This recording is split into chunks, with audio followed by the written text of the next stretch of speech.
Good morning to you all.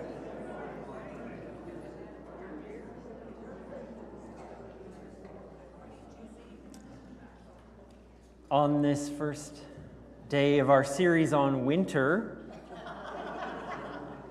blues and blessings, we find ourselves on the prairies in -25, blowing, snowy, wintry day. Perhaps it's the perfect day to start talking about winter spirituality. We have been placed in the right mood, I think. So here in the light of this new day, we come seeking connection, and welcome to you all to this space. In this circle we create in this room and in our online community, we come seeking connection. In the wisdom that we seek from Jesus of Nazareth, from other wisdom teachers, ancient and modern, in the wisdom of nature, the earth and all her diverse people, we come seeking connection. In the time that we need today, to be alone in our thoughts or to share experience and friendship and kinship with each other, to pray, to ponder, to sing, to reflect, to find ourselves at one with all that is, we come seeking connection. And in our honoring of this Treaty 6 land, or the land wherever you are today, to recognize the importance of place in our histories and in our journeys.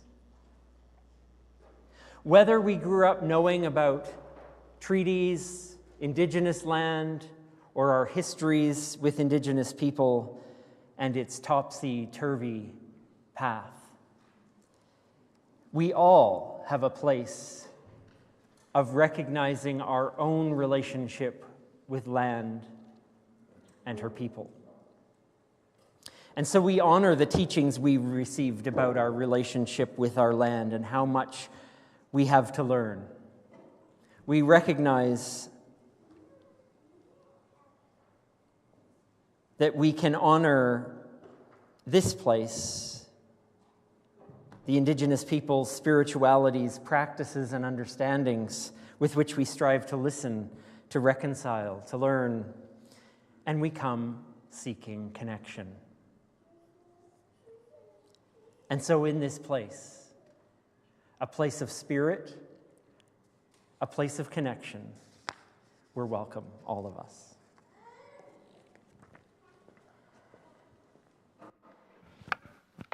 Good morning, my name's Blair. I'm your gathering companion today. I'm filling in for Matthew, so here's hoping I do as good a job as he does. It's my privilege to share affirmations of inclusion and diversity that is treasured part of our welcome each time we gather. Let's celebrate that in this community, we are all welcome to be who we are and who we're becoming. We affirm our inclusion and belonging as we work together, building a safe place for all people, all sizes, all ages, all colors, all genders, all cultures, all abilities, all sexualities, all learning styles and neurotypes, all religions or none, all people, welcome to the community.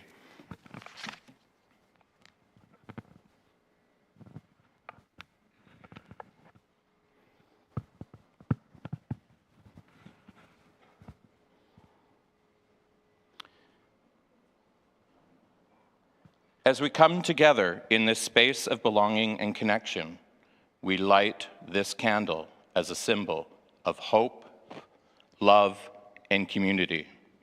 May this flame be a reminder of the light we each carry and strength we find when we gather in spirit and purpose. May it inspire us to shine brightly, to nurture understanding, and to be a source of kindness and peace in the world around us. Together, may we keep this flame alive through our actions and our care for one another.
If there's any who'd like to come to the carpet, I invite you for a time for all ages this morning.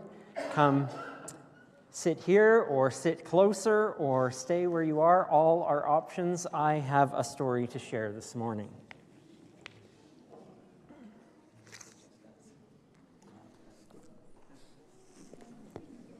That'd be okay too.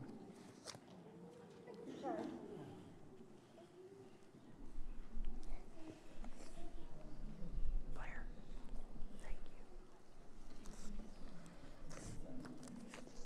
you.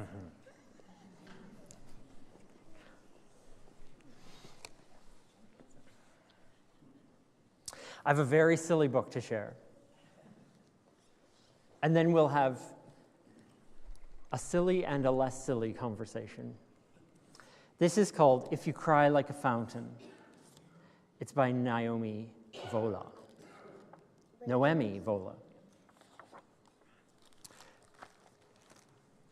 Hey, we can't start the book like this, with that sad face. You need to smile, at least at the beginning, otherwise everyone will think you're sad and they'll worry. What do you think about this narrator so far? Poor worm, I don't know. No, come on, please don't cry. Hold back those tears. What do you think? Good advice? I think so too. Try thinking of something happy in 1, 2, 3. Ah, you were right. Oh no, this is a real disaster. Hold on a second, or else you're going to cause a flood. See what I mean? If you don't stop, you'll drown. You might want to wear a life preserver when you cry. Or you could float on a crocodile and sunbathe while the sun dries up all your tears. Do you feel better now? Yes. Good, because there's no use in crying. What do you mean there's no use? Oh no, what did I say? What I meant is that there are so many reasons for crying, but you have to cry better. Cry better? Well, let's see.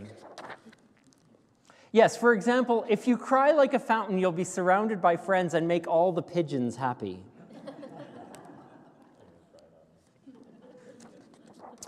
If you feel sad around lunchtime, turn on the stove and cry until the pot is filled.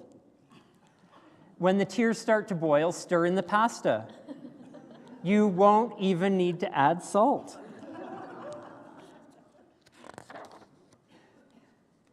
If you ever cry in the living room, just add a little cleaner and your floors will shine. Crying helps improve your personal hygiene and your dog's too. If that isn't enough, crying can be done in every season. If you cry in the winter, you can skate on your iced tears. If you cry in the spring, you can help the flowers bloom. The wonderful thing is that you can cry on any occasion, even on your birthday. It's a great way to put out the candles. Okay, if you aren't convinced yet, check this out. With 2 cups of tears and 1 cup of flour, you can make homemade Play-Doh. And then you can make surprise presents for your friends. He made a Play-Doh statue. Everyone cries. Police officers, superheroes, kings and queens, soccer players, ants, stars, dogs, peas, even rocks. Rocks? Yes, though no one has ever seen a rock cry because they are very good at hiding. Then there's really no downside to crying. It's a universal language. It works better than words. If you ever happen to cry when you're far from home, don't worry, you'll be understood.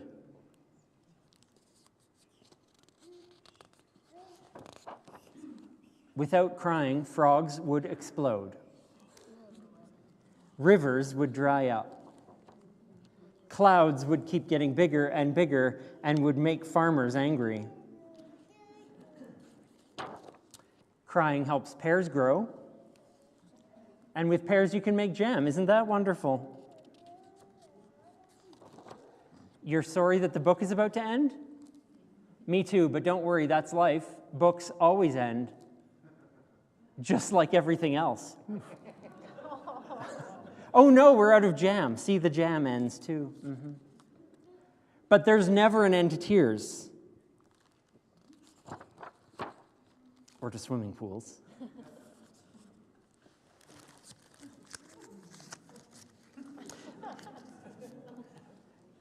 It's a weird book, huh? It's a controversial book, huh? Polarizing. Love it or hate it, it doesn't matter. They didn't even show who the person even was. Yeah, who was saying all this? Yeah, who's this narrator? And who's the worm guy? Who's Why the is he worm? sad? Yes, why is the worm sad? Maybe we should ask. Do you think that would be a good question? What's wrong? How are you feeling? Why are they in a swimming pool? Yes. Why are there so many tears? What's going on? Why is it summer but it's winter? Yeah, you're right. You're right. Was winter? Now, sometimes, okay, I read this silly story for a reason. Because sometimes we think to ourselves, You didn't turn to... sometimes we think to ourselves, don't cry. It's okay. And like the worm on that first page, we hold it back. And sometimes, not only we ourselves think that, but sometimes other people tell us that. It's okay, don't cry. Don't cry. What happens when we don't cry, though? You'll feel sadder. We might feel sadder. We get it all stuck up in our body. We don't let it out. It just is inside of us. And it doesn't feel very good. Yeah. And also, if we don't cry, then we might have to deal with whatever we're feeling all by ourselves. Sometimes our tears help others to see that we're feeling something and to help us. And if we feel safe, then it's okay. It's always okay to feel what we feel, to show what we're feeling. So this was a book. I often read a book that teaches us how, to look at something or to feel some way. But today I read this book because I think we're smarter than it. I think we're smarter than this book, aren't we? We know. I don't know. But you know what? If you want to cry, what should we do? We should just cry. We should just cry. It's okay to cry. It's okay to smile. It's okay to laugh. It's okay to feel sad. It's okay to feel mad. All of our emotions are okay. The sun is crying. Look at that. So, and you never know. Maybe we'll make some delicious spaghetti with our tears. Or we'll help someone to have jam, yeah, and to have compassion with us. So, What are you going to say? what am I going to say? I'm going to say, time for Kid Spirit. And if that makes you cry, that's okay. And if it makes you laugh and be happy, that's okay. I thought you were going to say, go cry in Kid Spirit. Go cry. Well, Daisy and Ariane, can they cry in Kid Spirit? Absolutely. Yes, you can do it. You can do anything. Cry, laugh, scream, have fun. Scream. Sit by yourself. Play with the others. Learn. Ooh, look at that.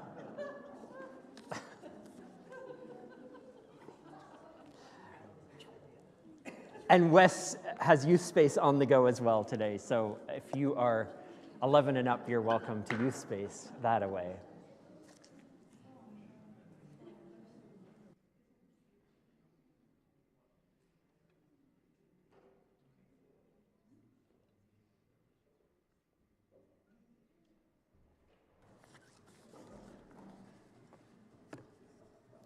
Well, that was fun.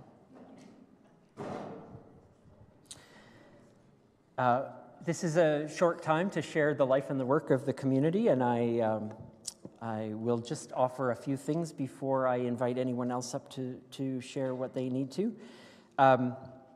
For those at home today, our post-gathering reflections that meet on Zoom after each gathering to build community, to share with each other.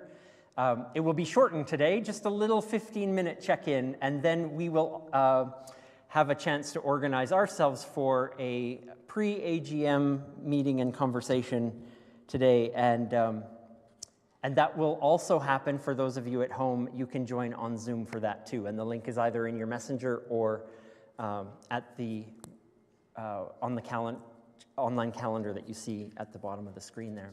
So I don't know.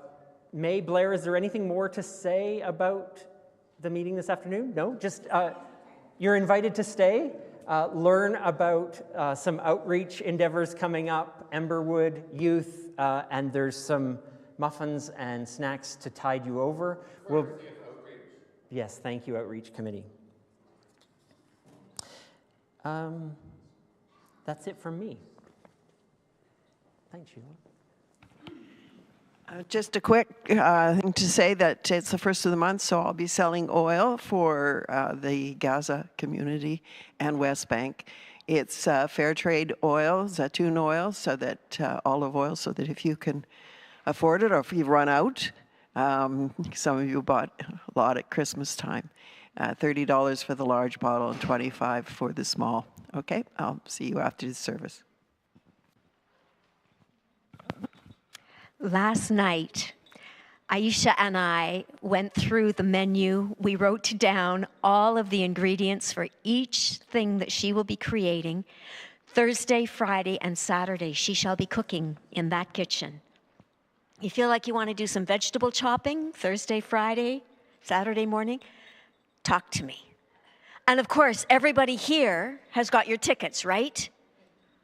Fundraiser for the Syrian family who are currently in Lebanon, dodging all that mess, but they're eager to come here. And so we're looking forward to bringing them. So just another invitation. We have a nice group of walkers that have signed up to join me on February 22nd at around 5 p.m. for the Walk for the Coldest Night of the Year. So now seeking additional donations, May told me to tell you, well, there is a small shortfall of about $4,700 of our goal. So,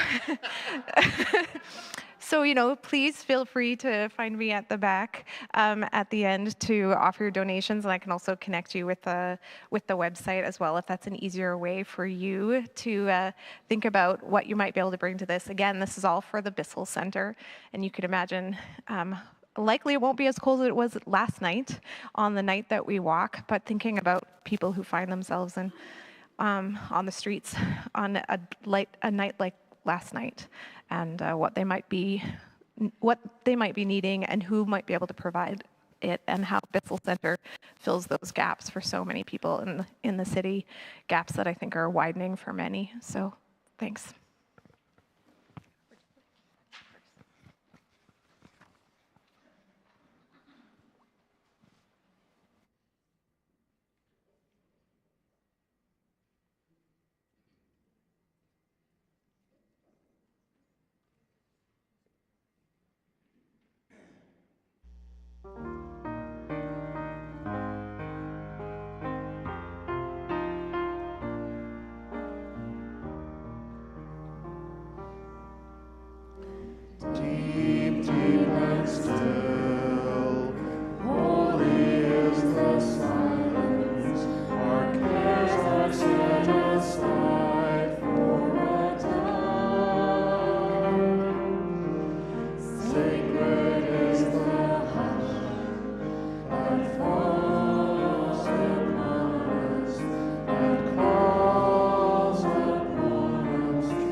For everything there is a season, a time for every matter upon this earth, a time for birthing, a time for dying, a time for planting, and a time for harvesting, a time for being hurt, and a time for being healed, a time for weeping, and a time for rejoicing, a time to mourn, and a time for dance, a time for scattering stones, and a time for gathering them in, a time for embracing, and a time for standing apart, a time for rendering, and a time for mending, a time for keeping silent, and a time for speaking up, a time for loving, and a time for letting go, a time for discord, and a time for peace.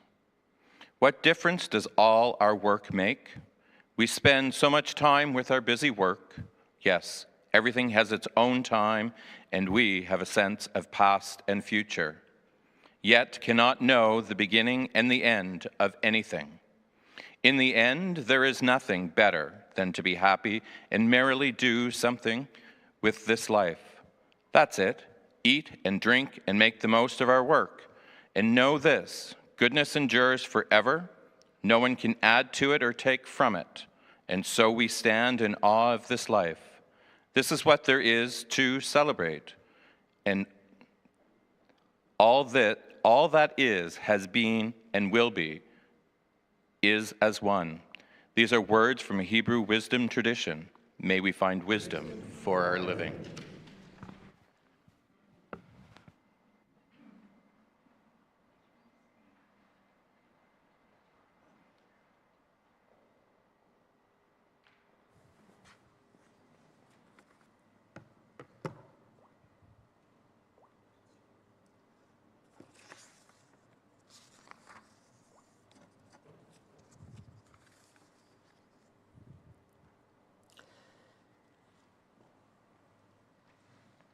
Those of us in this room and those online, from this part of the world anyway, we deal with the reality of the Earth moving in orbit around the sun. Tilted at an angle of 23.5 degrees, which for us in the summer is quite pleasant. Some direct sunlight.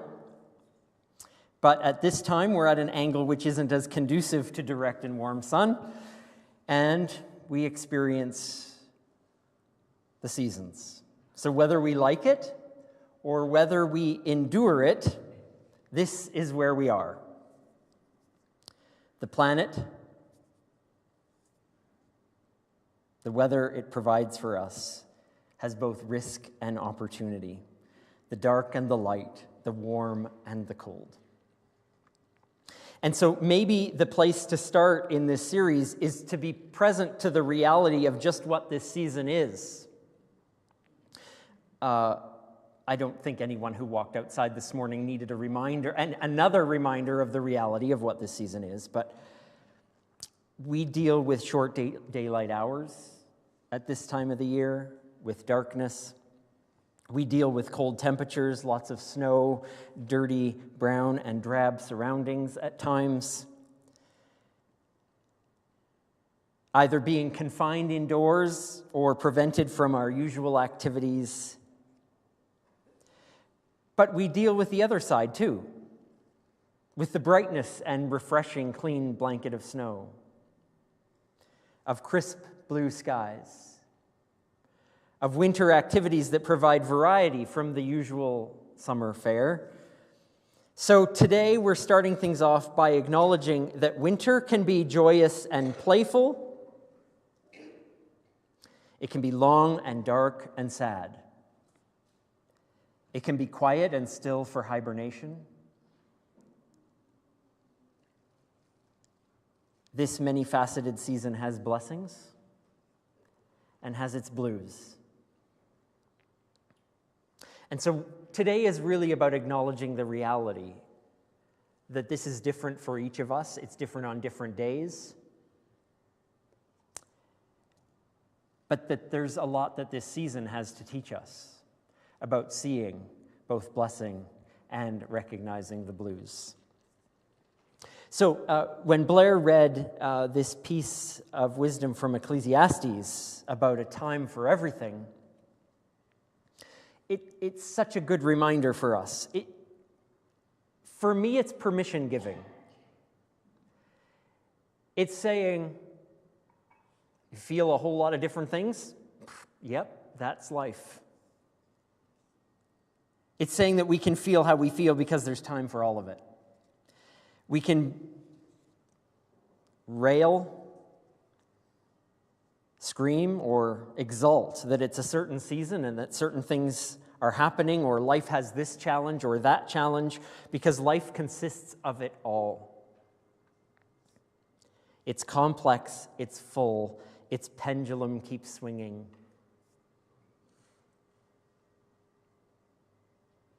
And the broader wisdom here in this ancient text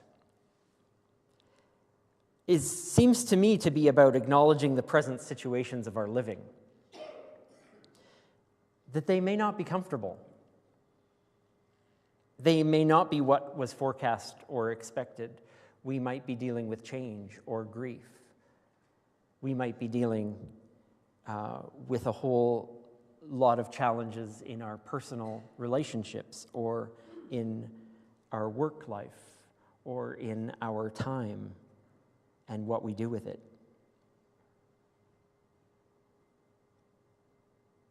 In some ways, there's a recognition in this text that you can plan for a picnic but may end up with a blizzard. Spiritual traditions the world over teach about a kind of loosening of our grip, of letting go, of our expectations and our control over circumstances. Weather is a good teacher of this spiritual truth. Observe what's happening to us. Notice our reactions to the reality around us. What is our first reaction when we look out and see -25 and blowing snow? And we can have that reaction. Of course we can have that reaction, but let's also ponder, why am I having that reaction? Is there another one? How else can I think about this?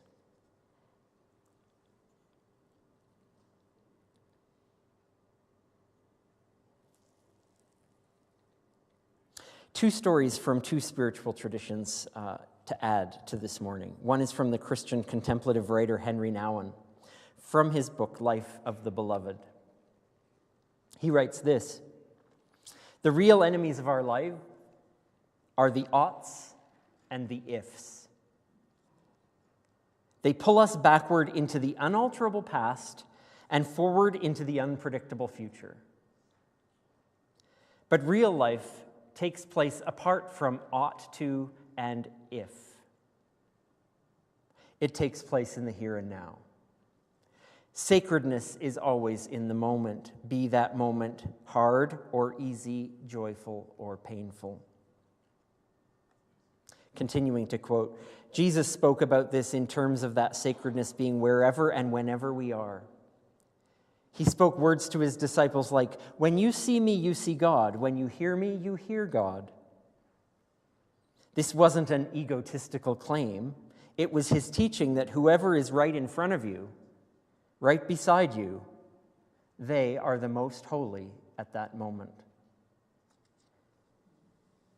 There is not just one, but all are sacred, beautiful, loved. And so he taught about wiping away the burden of the past and the worries of the future. Sacredness is right where we are, here and now. And then he quotes these words of Jesus: "Therefore, do not worry about tomorrow, for tomorrow will worry about its own things." It's this loosening our grip on what we expect should, ought to happen, and what happens if it doesn't. From Zen Buddhism, the same story told a different way. The warrior was captured by his enemies and thrown into prison. At night, he couldn't sleep because he was convinced that he'd be tortured the next morning. Then the words of his master came to him, "Tomorrow is not real. The only reality is now." So he came to the present and fell asleep.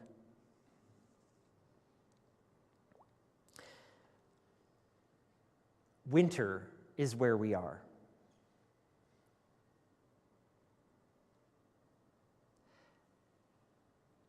Where are you? This is the question winter asks. Are you hibernating? Are you adventuring?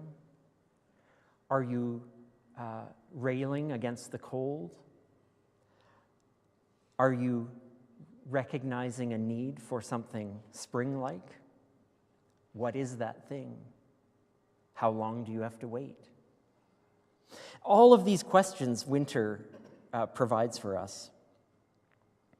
Winter might be a blessing in our lives. It might be energizing, or we might be blue. It might be affecting our moods and our emotions. And there's a season for it all. Tears are good for a lot of things. And we're embracing all the complicated responses to the season. So we aren't diving too deep into the blues and blessings of the season today. Just an entry point into thinking about this season and what it says to us. Oh, but just wait for the coming weeks. Who knows how deep we'll dive? The person that we're becoming is who we are. I'm going to say that again. The person we're becoming is who we are. This is a reality check. The season we're in is the season it is. We can't change the tilt of the earth. We could move somewhere else. But here's where we are right now, in this moment. The circumstances before us is what is. It's amazing how much ink and how much time has been spent in spiritual traditions around the world trying to convince us of this. Deal with reality. And also that this reality is sacred. Our prayer is that we can embrace it, as cold or snowy, as challenging or as depressing or awe-inspiring as we may find it.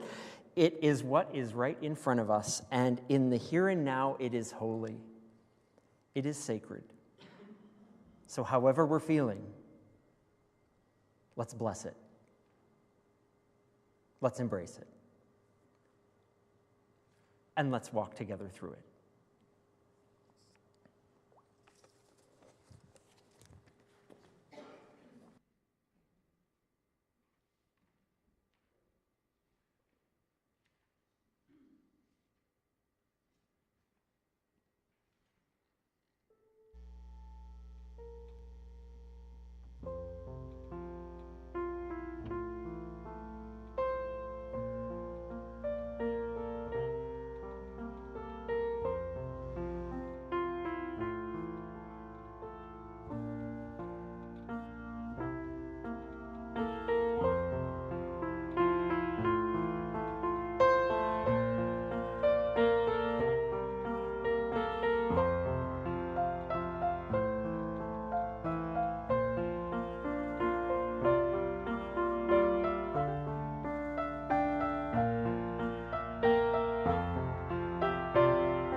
Join with me in strengthening our intentions.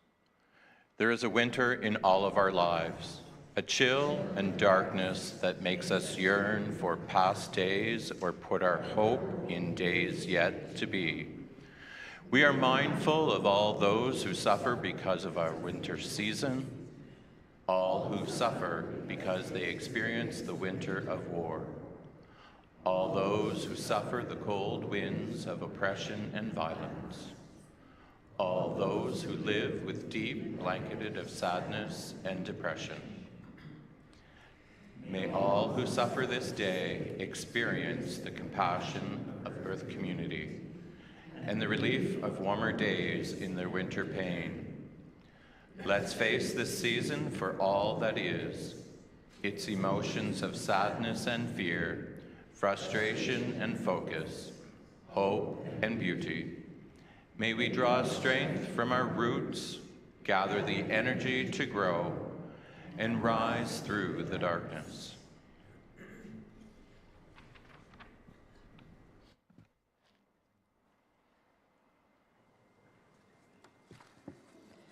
Well, this is an invitation for us here in the room and at home. It's not often I assign homework, but why not? It's winter. We're in the middle of the term. Let's contemplate some questions, shall we, over the next couple of weeks? What our attitudes are about winter. How do we cope with winter blues? What do we see as winter blessings? These are ways that we not only can talk about all of these ideas, but also share with each other our experiences. And that's what community does. It shares experience, it walks together, and helps one another. So whether we ourselves will share some of that verbally, or whether you prefer to write that down and have us share that, someone else could read that, or we share that in some other format, we'll figure that out. But over the next couple of weeks, as we continue with the series of Winter Blues and Blessings, please consider that for yourself. And if you'd like to write it down, send it in, and we'll find ways to share that.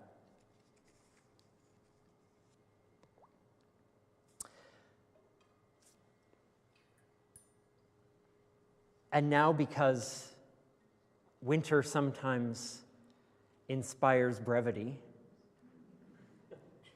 at 10:46, we're changing the light. We've had a few long ones, haven't we? Let's go into this winter, or into whatever comes next in our day, in our week. Let's go with the warmth of light, the light of community, the light of love, the light of belonging. And may we take it wherever it needs to go.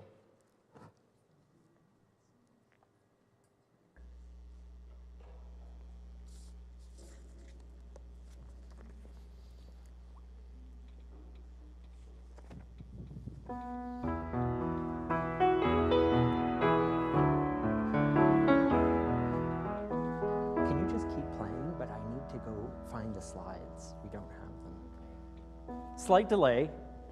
We'll find the slides.